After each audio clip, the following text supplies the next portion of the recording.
என் தங்க பிள்ளைய நான் ஞாயிற்றுக்கிழமை பார்க்க வரணும்னு நினச்சிக்கிட்டு இருந்தேனே. அதுக்குள்ள செவ்வாய்க்கிழமைக்கு சாயந்தரம் ஃபோன் பண்ணி உங்க பிள்ளை கிணத்துல விழுந்துட்டாங்க. எப்படி சாவு மர்ம சாவு. துணி காய போடும்போது அவர் குதிச்சு உள்ள விழுந்துட்டதா சொல்றாங்க. ஆனா அந்த மாதிரி சம்பவம் எதுவுமே நடக்கல. பாடியை கொண்டு போய் ஜிஹெச்ல வச்சுட்டு போஸ்ட்மார்டம் யாருக்குமே இன்டிமேஷன் கொடுக்கல, யாருக்கும் தகவல் தெரியல. அவசர கதியில அந்த பிரேதத்தை பரிசோதனை செஞ்சு வச்சிருக்காங்க.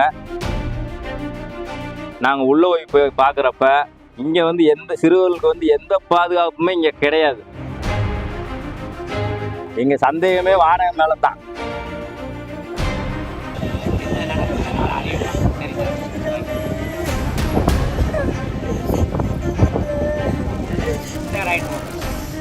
போன என் பிள்ளை மாசம் ஓட்டுலாம் பார்க்கணுங்க. அடிதானு சொன்னேன். எப்படியோ ஒரு மாசத்துக்கு 2000 பார்க்க விட்டாங்க.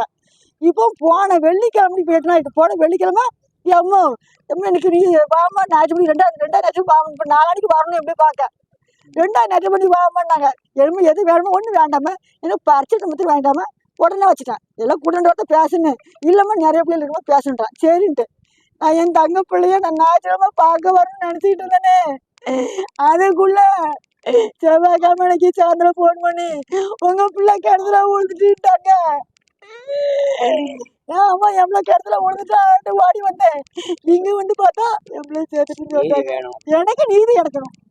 எப்படி சாவு மர்ம சாவு. மாவட்டம் மாரந்தை கிராமம் மாரியப்பன் மகன் சேர்முத்துறை திருநெல்வேலி மாவட்டம் வடக்கன்குளத்தில் உள்ள சிஎம்எஸ் சிறுவர் இல்லத்தில் கடந்த ஆண்டு 6ஆம் வகுப்பும் 7ஆம் வகுப்பும் இங்கே படிச்சிருக்காங்க. இப்போ தற்போது அவர் 7ஆம் வகுப்பு படிச்சுக்கிட்டு வர்றாரு. கடந்த 8ஆம் தேதி சாயங்காலம் 4:30 மணி அளவில் அங்கே அந்த காம்பவுண்டுக்குள்ள உள்ள கிணற்றுல தவறி விழுந்துட்டதாக அவங்க பெற்றோருக்கு ஒரு தகவலை சொல்கிறாங்க.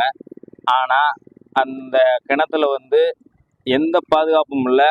பயங்கரமான முட்புதர், புல்வெளியெல்லாம் இருக்குது. ஆனால் நிர்வாகத்தில் என்ன சொல்கிறாங்கன்னா, அங்கே துணி காய போட போயிருந்தார். துணி காய போடும்போது அவர் குதிச்சு உள்ளே விழுந்துட்டதா சொல்கிறாங்க. ஆனால் அந்த மாதிரி சம்பவம் எதுவுமே நடக்கலை. அவங்க பெற்றோர்கிட்ட கையெழுத்தை மட்டும் வாங்கிக்கிட்டு அவங்களுக்கு இஷ்டப்பட்டவாறு புகாரெலாம் எழுதிக்கிட்டாங்க. மறுபடியும் அந்த பாடியை கொண்டு போய் ஜிஹெச்சில் வச்சுட்டு போஸ்ட்மார்டம் யாருக்குமே இன்டிமேஷன் கொடுக்கல, யாருக்கும் தகவல் தெரியல. அவசர கதியில் அந்த பிரேதத்தை பரிசோதனை செஞ்சு வச்சுருக்காங்க.